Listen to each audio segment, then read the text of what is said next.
여러분 안녕하십니까? 사이언스투데이입니다. 오늘은 무안공항 제주항공 여객기 참사가 일어난 지 꼭 1년이 되는 날입니다. 다시 한번 희생자들의 명복을 빌며 이 같은 비극이 반복되지 않도록 다중이용시설에 대한 철저한 안전점검과 대책이 마련돼야 하겠습니다. 오늘의 주요 뉴스입니다.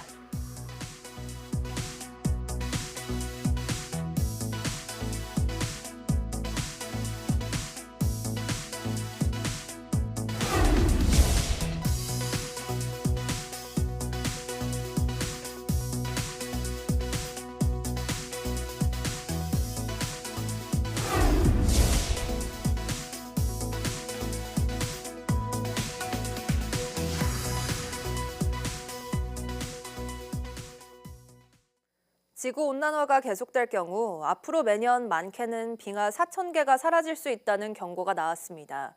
해수면 상승과 물 부족, 대규모 인구 이동으로 이어져 인류의 삶을 직접 흔들 수 있다는 분석입니다. 권영희 기자가 보도합니다. 2050년 전후로 매년 2,000개에서 4,000개 빙하가 사라질 수 있다는 연구 결과가 네이처 기후 변화에 실렸습니다. 연구팀은 빙하의 미래는 지구 평균 기온이 얼마나 더 오르느냐에 달려 있다고 밝혔습니다. 그러면서 두 가지 경우를 제시합니다. Yeah, so under 1.5 degree warming, our simulations show that we can keep 100,000 glaciers at the end of the century. So that's more or less 50% of all the glaciers we have today. While if we would go to a 4 degree warming world, then we will only keep 18,000 glaciers. 빙하가 사라지면 가장 먼저 해수면이 상승합니다. 빙하와 빙상이 녹으면서 바닷물이 늘어나고 저지대 해안과 섬 지역은 침수 위험에 놓이게 됩니다.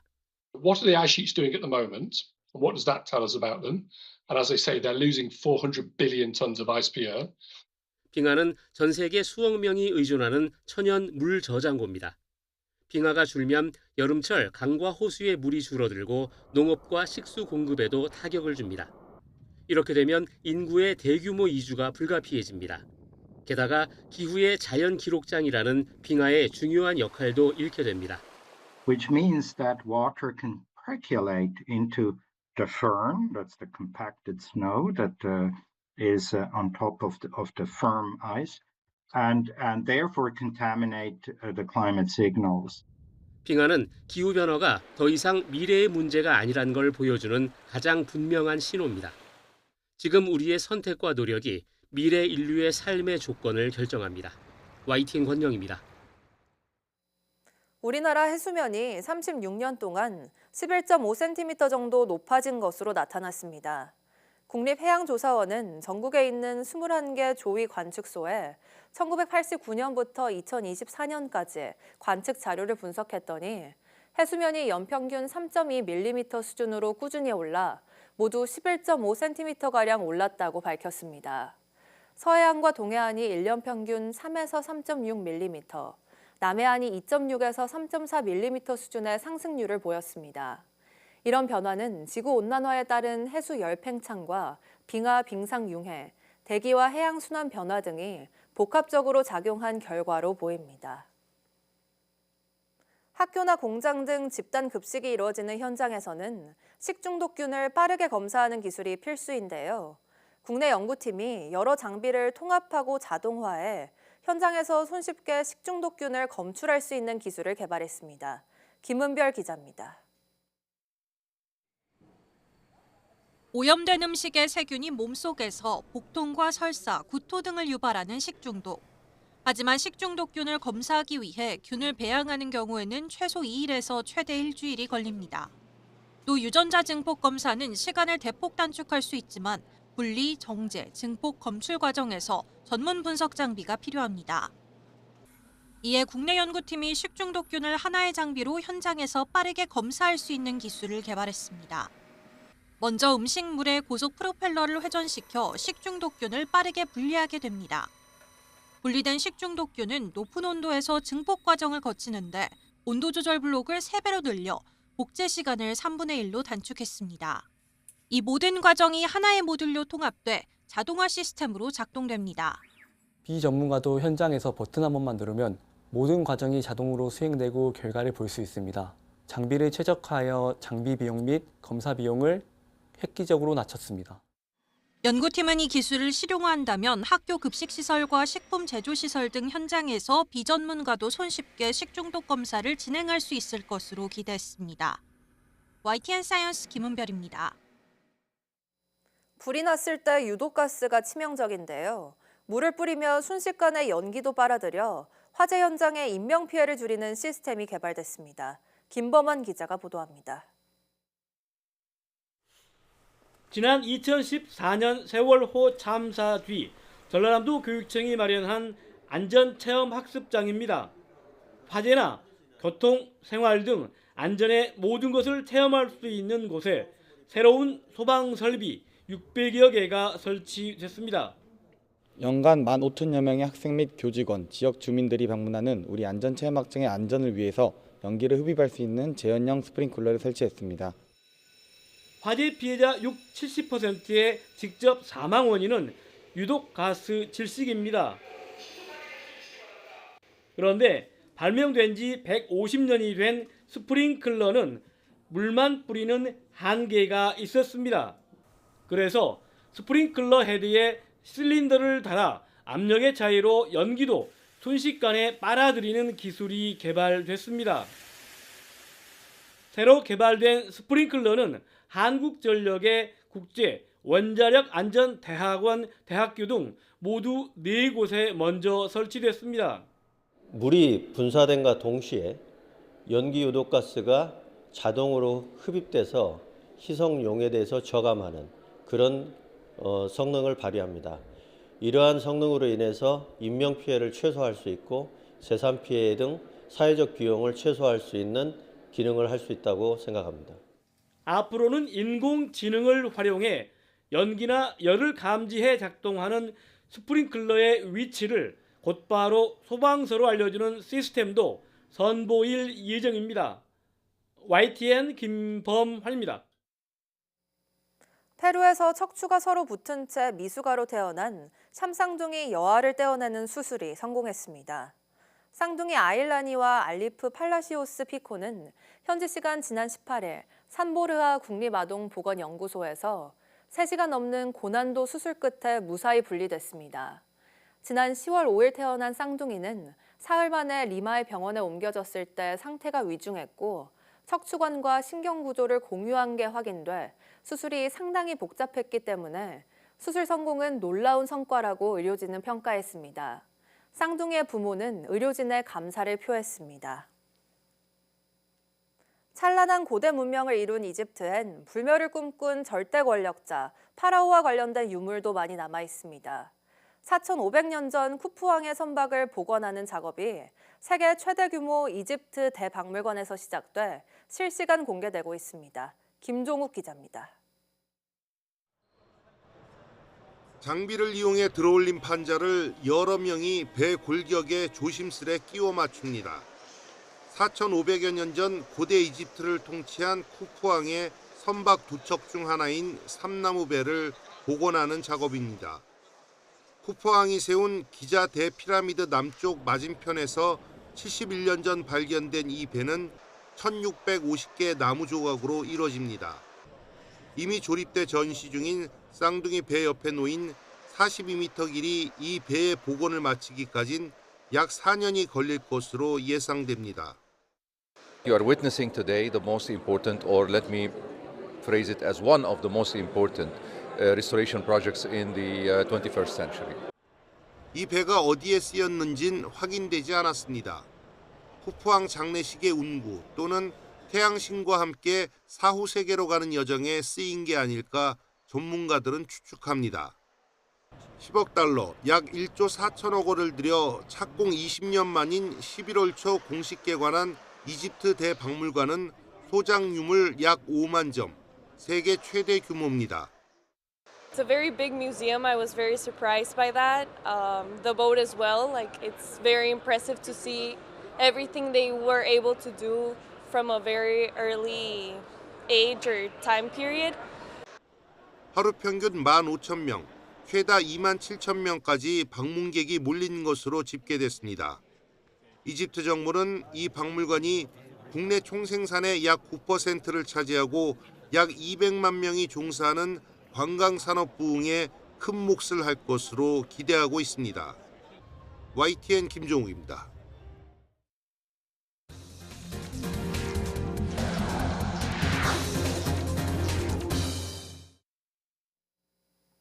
이재명 대통령이 윤석열 전 대통령의 비상계엄 선포로 얼룩진 용산 대통령실 시대를 마감하고 오늘부터 청와대에서 근무합니다. 국가수반의 상징인 봉황기도 3년 7개월 만에 다시 청와대에 개양됐습니다. 강진원 기자의 보도입니다. 지난 2022년 5월 윤석열 전 대통령 취임 이후 용산 대통령실에 내걸렸던 봉황기가 아래로 내려옵니다. 같은 시각 청와대에선 국가수반의 상징 깃발이 깃대를 타고 올라갑니다. 봉황 2마리가 무궁화를 가운데 놓고 마주보는 문양이 새겨진 봉황기가 3년 7개월 만에 용산 대통령실을 떠나 다시 옛자리로 돌아갔습니다. 이재명 대통령도 오늘부턴 청와대에서 국정 현안을 살핍니다. 윤석열 전 대통령의 비상계엄 선포로 그림자가 드리워진 용산 집무실 시대가 이 대통령 취임 반년여 만에 공식적으로 종말을 고한 겁니다. 사적 야욕을 위해 헌정 질서를 파괴하고 심지어 전쟁까지 획책한 그 무도함은 반드시 심판받아야 합니다. 청와대 경내 이 대통령 집무실은 본관과 직원들의 업무 공간인 여민관 두 곳에 마련됐습니다. 이 대통령은 업무동과 500m가량 거리에 있어서 권위적이고 효율성이 떨어진다는 지적을 받는 본관보단 여민관에 주로 머물 것으로 전해졌습니다. 비서실장과 정책실장, 안보실장 등 핵심 참모들과 같은 여민 1관에서 근무하며 여러 현안을 수시로 논의할 거로 보입니다. 대신 역사성이 담긴 본관 2층의 집무실은 정상회담 등 공식 행사 때 사용한다는 구상입니다. 청와대는 이와 함께 주변 경호구역을 최소화해 시민 불편을 줄이고 생중계는 들려 국정운영 과정을 더욱 투명하게 공개하기로 했습니다. 청와대의 구중궁궐 오명을 벗겠다는 의미인데 윤석열 전 대통령 사례에서 보듯 집무 공간의 이동보단 국민을 섬기려는 최고 권력자의 마음이 더 중요하다는 지적입니다. YTN 강진원입니다. 올해는 사상 초유의 국가 전산망 마비 사태부터 여객기 화재, 또 전투기 오폭 사고까지 다사다난했습니다. 운항 중이던 대형 여객선이 좌초하는가 하면 차량 돌진 사고도 잇따랐습니다. 올해 주요 사건 사고 오승훈 기자가 정리했습니다. 지난 9월 대전 국가정보자원관리원 전산실에 불이 났습니다. 이 화재로 사상 초유의 국가 전산망 마비 사태가 발생했습니다. 정부24와 국민신문고 등 행정 시스템 709개가 운영을 멈추며 국민이 큰 불편을 겪었습니다. 조사 결과 배터리 전원을 모두 끄지 않고 작업하다 불이 난 인재로 결론 났고 경찰은 국정자원 원장 등 19명을 업무상 실화 등 혐의로 검찰에 넘겼습니다. 설 연휴 기간 김해공항을 출발해 홍콩으로 가려던 에어부산 항공기에서 불이 났습니다. 당시 기내에는 176명이 타고 있었는데 승객과 승무원 등 7명이 다쳐 병원에서 치료를 받았습니다. 선반에 있던 보조 배터리에서 불이 시작된 것으로 확인돼 항공사들이 보조 배터리 기내 반입 절차와 관리를 강화하는 계기가 됐습니다. 지난달 전남 신안 앞바다에서는 대형 여객선이 무인도에 좌초됐습니다. 이 사고로 탑승객 267명 중 30명이 통증을 호소해 병원에서 치료를 받았습니다. 사고 당시 60대 선장은 조타실이 아닌 선장실에 머물렀던 것으로 조사됐고 선장과 1등 항해사, 조타수 중 3명이 구속 상태로 검찰에 넘겨졌습니다.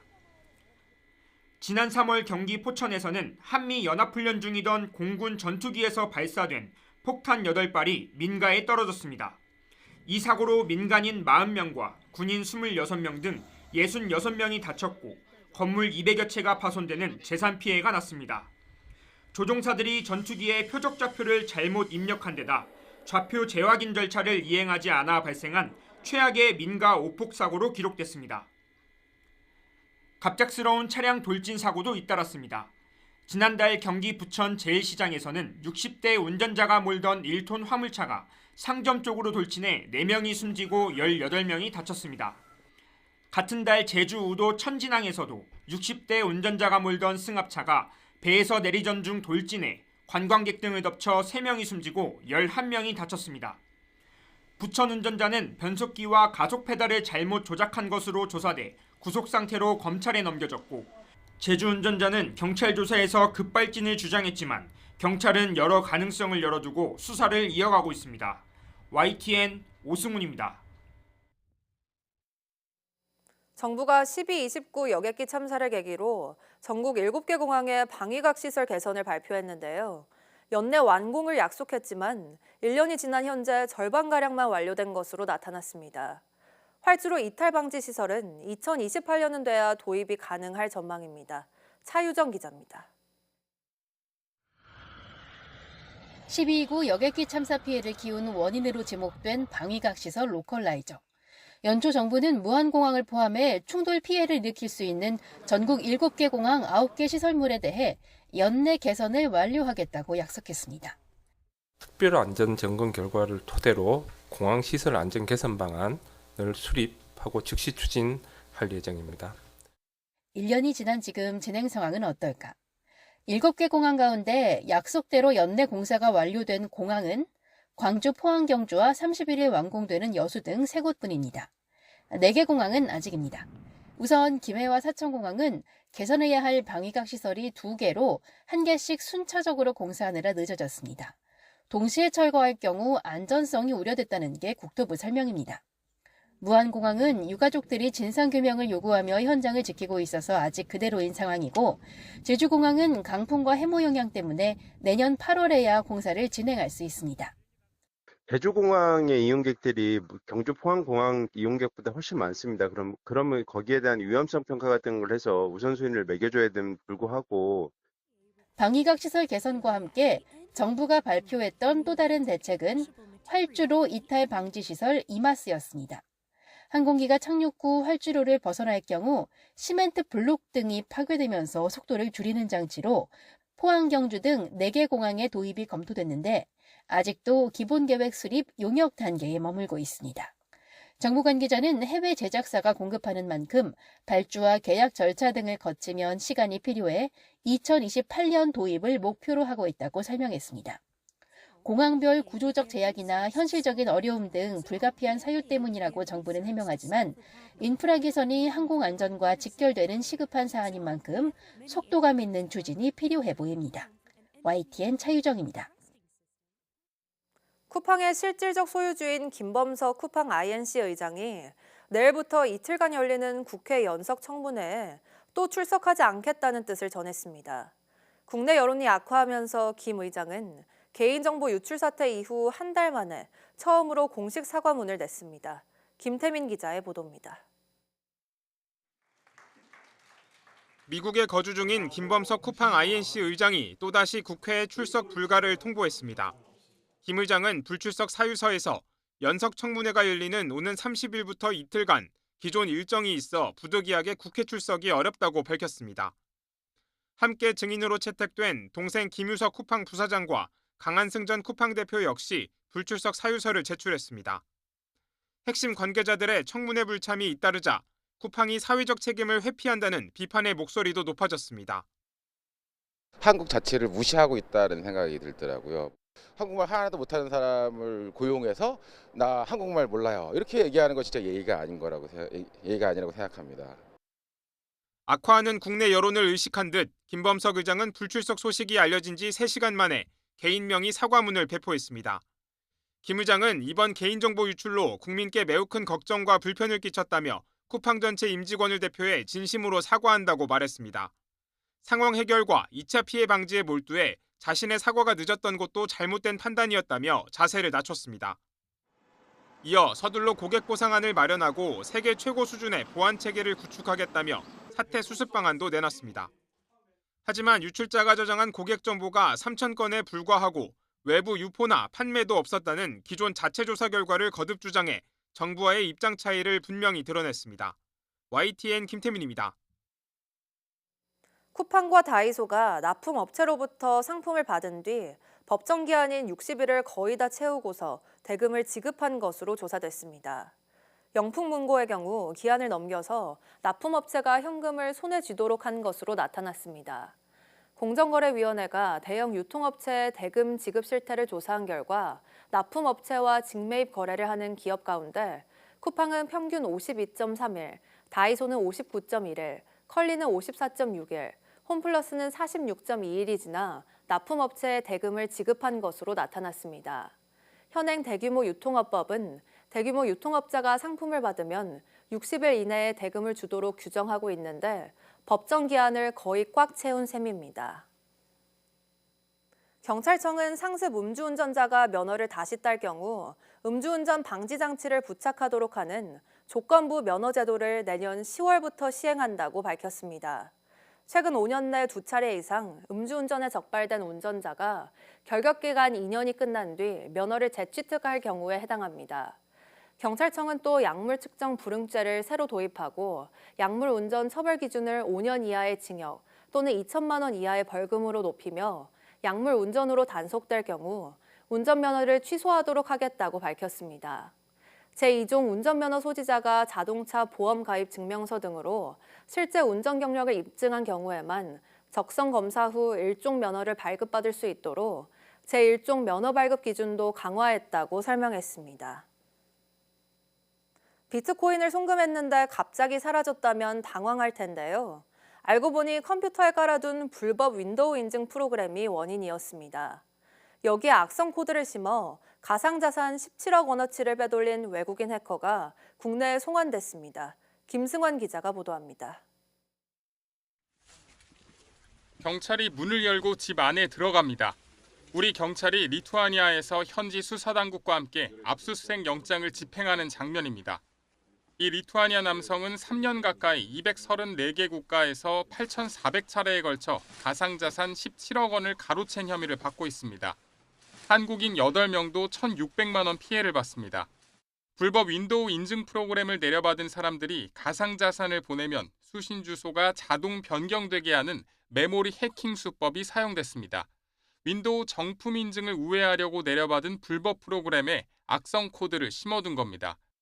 경찰은 지난 2020년 비트코인이 엉뚱한 주소로 보내져 잃어버렸다는 신고를 받고 5년 넘게 수사를 벌였습니다.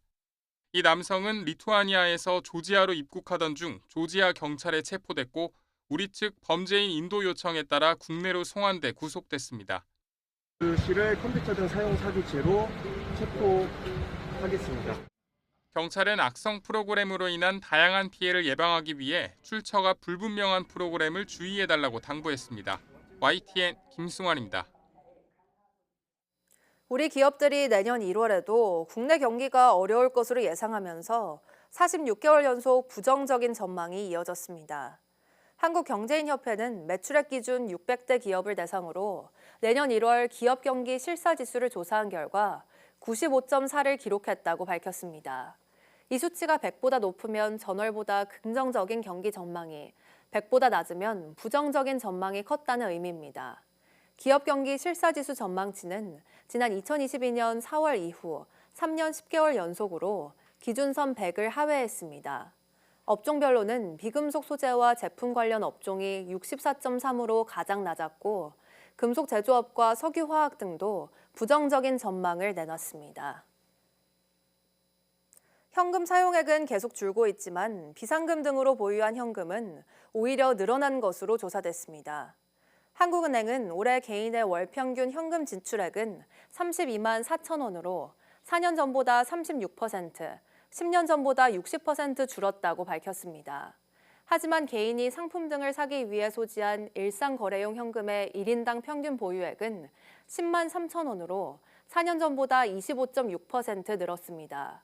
일상거래용이 아닌 예비용으로 가진 현금 보유액도 1인당 평균 54만 1천 원으로 4년 전보다 52.8% 늘었습니다. 한은은 금리 변화와 경제 불확실성이 개인의 현금 수요에 상당한 영향을 미치고 있다고 설명했습니다.